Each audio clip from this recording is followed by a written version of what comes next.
Film की शुरुआत होती है और हम देखते हैं कि 2:17 पर उसी शहर के 17 बच्चे अपने घरों से बाहर निकलते हैं और एक ही दिशा में भागते हैं और फिर वो कभी वापस घर नहीं लौटते क्योंकि वो सब गुम हो जाते हैं। उनके घरों में सीसीटीवी कैमरास और अलार्म्स लगे थे, लेकिन जब तक उनके पेरेंट्स को पता चला बहुत देर हो चुकी थी। सीसीटीवी फुटेज से ये सामने आया कि बच्चों ने प्लेन वाली पोज बनाई और उसी समय यानी 2:17 पर दौड़े। ये बात सबसे ज्यादा हैरान करने वाली थी कि सारे बच्चे एक ही क्लास और एक ही स्कूल के थे। क्लास में 18 बच्चे थे, जिनमें से 17 बच्चे गायब हो गए और सिर्फ एक बच्चा रह गया। अब सबसे पहले शक का घेरा आया टीचर जस्टिन पर, जो इन बच्चों को पढ़ाती थी, और जो बच्चा गायब नहीं हुआ उसका नाम था एलेक्स। पुलिस ने जस्टिन, एलेक्स और उनके पेरेंट्स से पूछताछ की, लेकिन कोई नतीजा नहीं निकला। 1 महीना बीत गया, फिर भी बच्चों का कोई सुराग नहीं मिला। अब कहानी आगे बढ़ने से पहले बताया जाता है कि आगे कहानी हर कैरेक्टर की नजर से दिखाई जाएगी, यानी हमें सब लोगों की अलग अलग कहानियां देखने को मिलेंगी। सबसे पहले हमें दिखाई जाती है स्कूल टीचर जस्टिन की कहानी। वो रोज की तरह स्कूल जाती है, लेकिन वहां पहुंचकर हैरान रह जाती है। क्लास में सिर्फ एक ही बच्चा था, बाकी 17 बच्चे गायब थे। तभी उसे पता चलता है कि सारे बच्चे गुम हो गए हैं। शक जस्टिन पर था, इसलिए उसे पेरेंट्स के गुस्से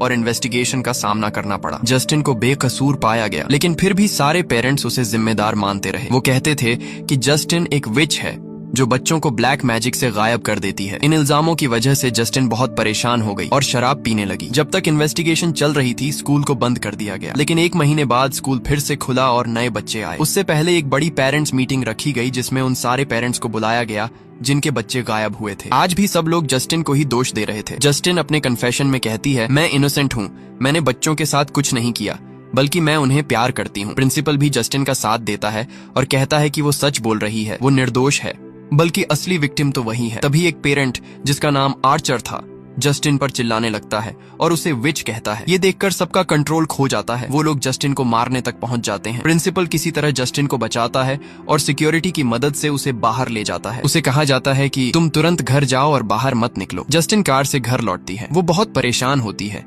इसलिए फिर से शराब पीने लगती है। तभी बेल बजती है। वो पूछती है कौन है, पर कोई जवाब नहीं मिलता। वो डोर होल से झांकती है, पर बाहर कोई नहीं होता। वो खिड़की से भी देखती है, पर फिर भी कोई नहीं दिखता। उसे बहुत अजीब लगता है। वो आराम से जाने लगती है, तभी अचानक दरवाजा जोर से बजने लगता है। डर कर वो कहती है, कौन है, समझ क्यों नहीं रहे, यहाँ से जाओ। थोड़ी देर बाद हिम्मत करके वो हाथ में एक टूल लेकर बाहर आती है। वो देखती है कि किसी ने उसकी कार पर बड़ा सा विच लिख दिया है। अगली सुबह जस्टिन पुलिस स्टेशन जाकर रिपोर्ट दर्ज करवाती है। वहाँ उसे एक ऑफिसर दिखता है जो उसका दोस्त था। फिर वो स्कूल जाती है तो प्रिंसिपल उसे कहता है, तुम स्कूल मत आओ, हालात बहुत खराब हैं। जस्टिन कहती है, क्या मैं एलेक्स से बात कर सकती हूँ? प्रिंसिपल समझाता है कि पेरेंट्स बहुत गुस्से में हैं। तुमने कल देखा था, इसलिए जब तक माहौल शांत न हो, बच्चों और स्कूल से दूर रहो।